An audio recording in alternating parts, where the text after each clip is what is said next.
So, what is marketing, really? I mean, most people think they have a pretty good handle on it, but it almost always gets mixed up with just selling or advertising. Is it all about those catchy jingles you can't get out of your head? Or those clever ads that pop up everywhere? Or is there something, a little deeper going on? Okay, let's dive in and really pull back the curtain on what marketing is, way beyond all the common myths. All right, first things first, we have to tackle the biggest misconception right out of the gate. This idea that marketing is just a fancier word for selling. Now, yeah, they're related, but they are completely different philosophies at their core. And you can see that fundamental difference right here. See, selling is what we call an inside-out approach. It starts at the factory with a product that's already been made, and the whole goal is to just push that product out the door to make a profit. But marketing, it's outside in. It starts by looking at the marketplace, figuring out what customers actually need, and then the entire business is built around filling that need. The goal is still profit, of course, but it's profit that comes from genuine customer satisfaction. It's a total flip of perspective. This quote just nails it, doesn't it? It perfectly captures that marketing mindset. You see, customers don't buy features, they buy benefits. They couldn't care less what a product is. What they care about is what it does for them. It's not about the product at all. It's about the customer. So, if marketing isn't just about pushing products, then what is its main purpose? Well, the real goal, the true north of marketing, is to create value by satisfying what the customer needs. The legendary management guru Peter Drucker put it so well. He said, the whole purpose of a business is to create a customer. And think about it. You don't get a loyal customer by just selling them something one time. No way. You create one by figuring out their needs and then building something that truly serves them. And that is where value comes into play. So how do marketers do it? How do they create this value? Well, they provide what economists call utility, which is just a fancy word for usefulness. And they do it in 4 key ways. The first is form utility. This is all about transformation. Think about a pizza shop. It takes flour, tomatoes, cheese, and turns them into something way more valuable to a hungry person, a hot, ready-to-eat pizza. That conversion right there creates value.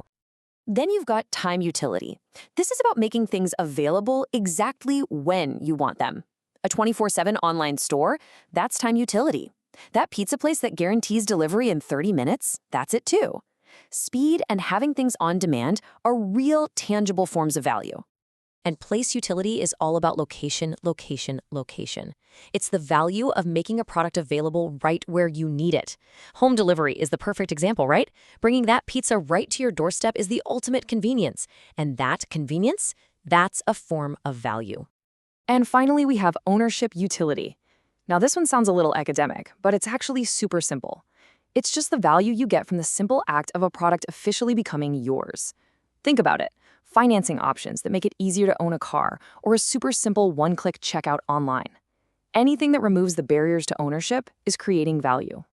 Okay, so we get it. Marketing is all about creating value. But how do marketers actually do it? What are the tools they use?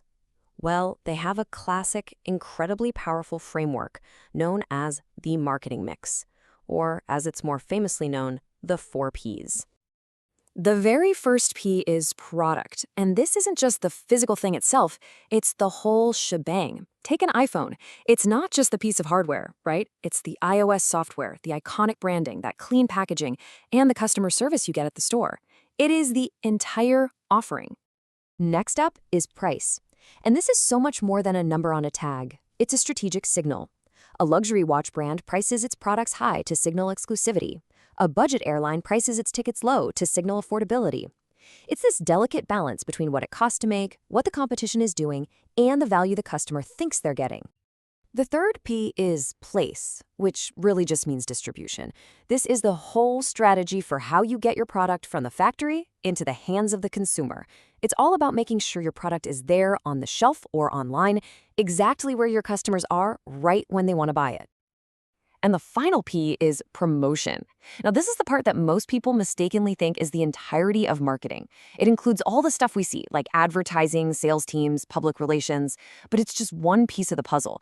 And, while these are the classic for businesses that sell services, this model has even grown to the 7 Ps, adding people, process, and physical evidence. It just shows you how deep this toolkit really goes. This image here just pulls it all together perfectly. The 4 Ps are the ingredients that a marketer can control and mix, kind of like a chef, but they don't exist in a bubble. Look at the center. Everything, and I mean everything, revolves around the target consumers. A brilliant marketing strategy is all about finding that perfect blend of these 4 things to create something that's just irresistible to a specific group of people. So, how did we get here? How did we arrive at this totally customer-focused view of the world? Well, to really get a handle on modern marketing, it actually helps to take a quick look back at how the whole philosophy has changed over the last 100 years or so. You can see that marketing thinking has really gone through 5 distinct eras. It all started with the production era, where the only goal was just to make stuff efficiently. Then came the product era, with that old build a better mousetrap and the world will beat a path to your door philosophy. As competition heated up, we moved into the sales era, which was all about aggressive promotion. But the huge turning point was the marketing era, when businesses finally realized, hey, the consumer is king. And today? Today we are deep in the relationship era, where the entire focus is on building long-term, lasting connections. And that evolution brings us right into our modern, super connected digital world. And honestly, the best way to really understand the strategic shift that's happened is through this really powerful metaphor. Marketing is no longer about hunting, it's about gardening. Just look at this comparison. It lays out the new reality perfectly. The old way was almost confrontational.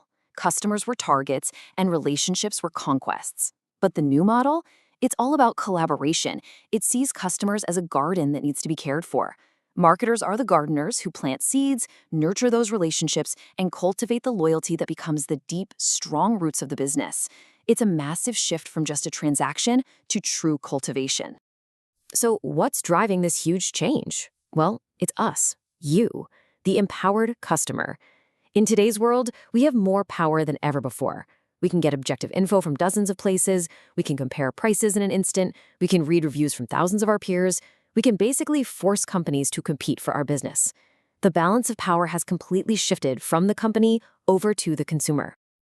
And this brings us to a final thought. The source material we're looking at quotes this famous manifesto that says, "Markets are conversations." Companies can't just shout their mission statements from a mountaintop anymore. They have to listen, they have to engage, they have to have an honest, open dialogue. So think about the brands you really love. Are they just advertising at you, or are they actually having a conversation with you?